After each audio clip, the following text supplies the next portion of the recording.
What's up, guys? Welcome to the third show this week. Earlier this week, we did Dynasty QBs, Dynasty RBs, and today we are coming at you with Dynasty wide receivers, top 12 Dynasty wide receivers for the off season. So before we get going today, please subscribe to the channel, like the video.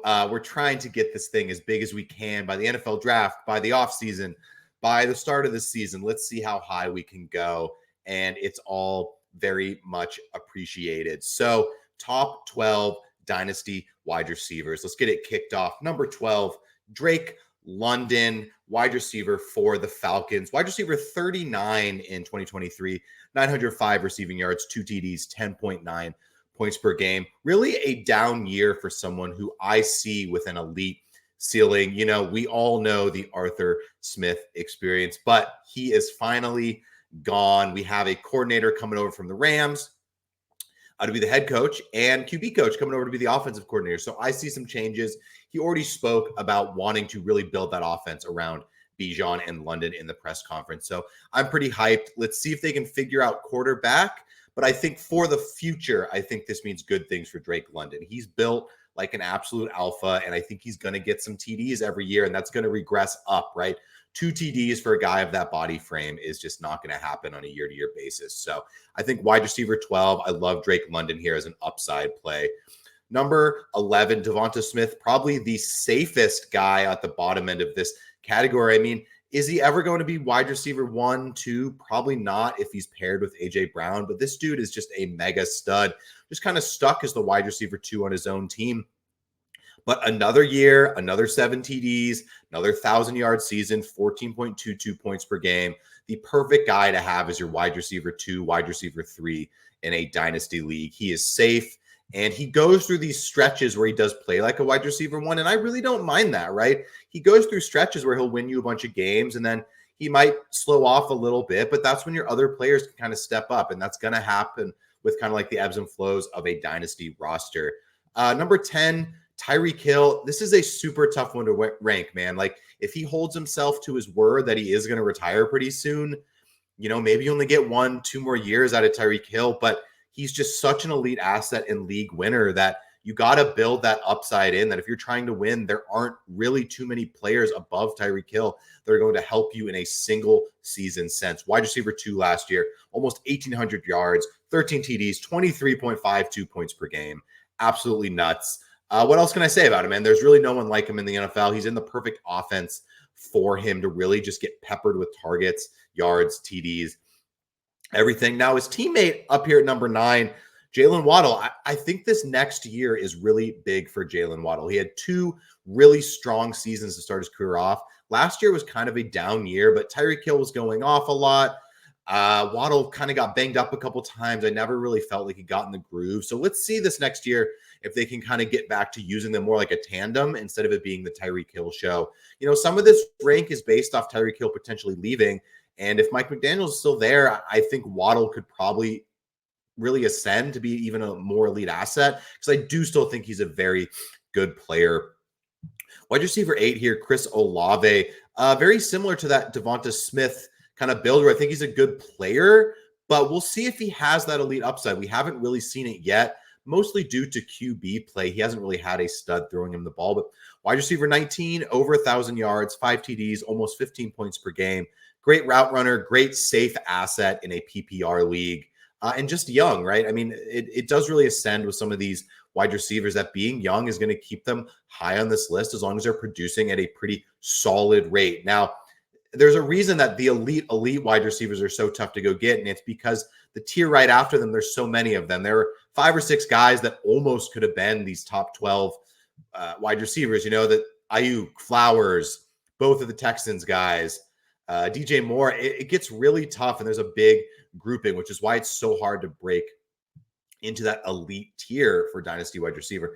Number 7, how about our boy Puka Nacua, man? Wide receiver 4, 2023, 1,486 yards, 6 TDs, 17.56 points per game. So fun to watch this guy play. As long as Sean McVay's there, I think Puka Nacua, he's got top 5 upside again. We'll see what happens with the longevity of that team, but I loved what I saw. And you really do have to value the next season as the most important when ranking these things. And Stafford's going to be back. McVay's going to be back. Puka's going to be there. He's still young. So I am valuing all of those things moving forward. Wide receiver 6, Garrett Wilson. Very similar to Chris Olave, right, man? This guy has all the talent in the world. Just has had some pretty bad QB play. Let's see if we get that year of Aaron Rodgers this year to really push Garrett Wilson up to a top 10 wide receiver. We all know he has the talent. He had over 1,000 yards, 3 TDs, 12.54 points with Zach Wilson and Simeon and everyone throwing this guy the ball. So we know what he could be. And I'm going to keep him up here for now, assuming it's going to happen in the next couple years. Now, into the top guys, A.J. Brown, almost 1,500 yards, 7 TDs, 17.04 points per game.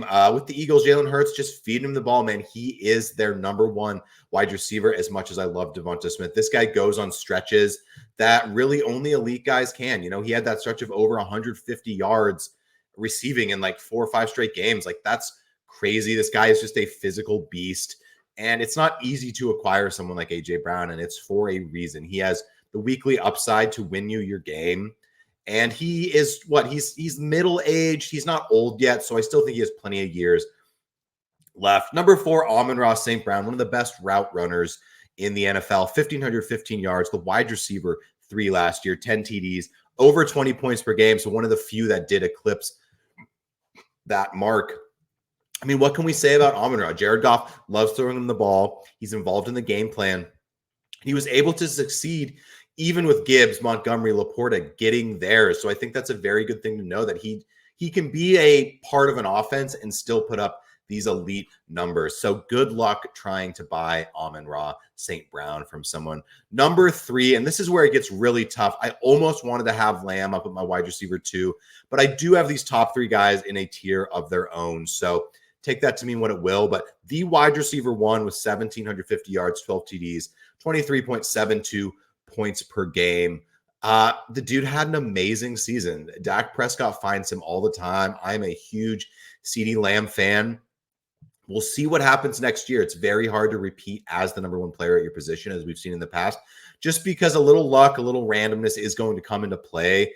I would expect Dallas to find a little more running game next year, but CeeDee Lamb is in this elite tier. There are no doubts in my mind moving forward that he is one of the 3 best wide receivers in the NFL. And if you have the ability to go get a CeeDee Lamb on your team, I think you sell the house, man. Like, he is worth 3 firsts. He's in that category where these guys, there is no replacement level for them. If you gain them on your team, you have that position advantage over your opponent. So number 2, Jamar Chase, still able to put up a wide receiver 13 season with Burrow in and out of the lineup, banged up, 1,200 yards, 7 TDs, 16.42 points per game.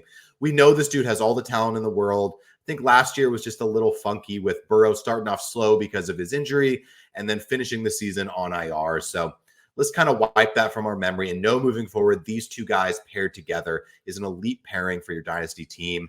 And for years to come, Jamar Chase is going to be a top 10 wide receiver. And that sort of safety is what has him up here at number 2 for me. And number 1, no surprises here, Justin Jefferson still got to over 1,000 yards, even with missing almost half the year, man. 5 TDs, 20 points per game. That's what it's about. You hit that 20 points per game mark, PPR league, you are an absolute stud, and you are winning your team weeks over and over. We are hoping Kirk Cousins comes back. We'll see what happens with the QB situation there, but he's in the perfect offense, man. McConnell wants to use him. He can break double coverage. Don't single cover this guy.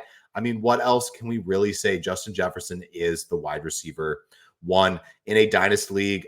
So just to kind of put some tiers in your guys' mind, how I had these guys ranked. So Jefferson, Chase, Lamb, tier 1, Amon-Ra, A.J. Brown, tier 2, Garrett Wilson, Puka, tier 3, Olave, Waddle, Hill, Smith, London, tier 4. And I had some more guys in tier 4 as well, if you want to check my dynasty ranks from some of the videos. But, I had Rashee Rice in there, DJ Moore, Zay Flowers. It's tough, man. It's very grouped up, and kind of after these top 7 guys, it gets really hard to start ranking these guys. I definitely recommend, just as a good exercise, go try to do this yourself, man. Write down your rankings and kind of see where these guys land. It can really help you find how to target players in the offseason. But if this video helped you at all, please subscribe. I need the help. And thank you guys for tuning in. I'm going to get that tight end video to you as well. And we're going to keep coming at you with at least 3 videos every week. So peace and have a good day.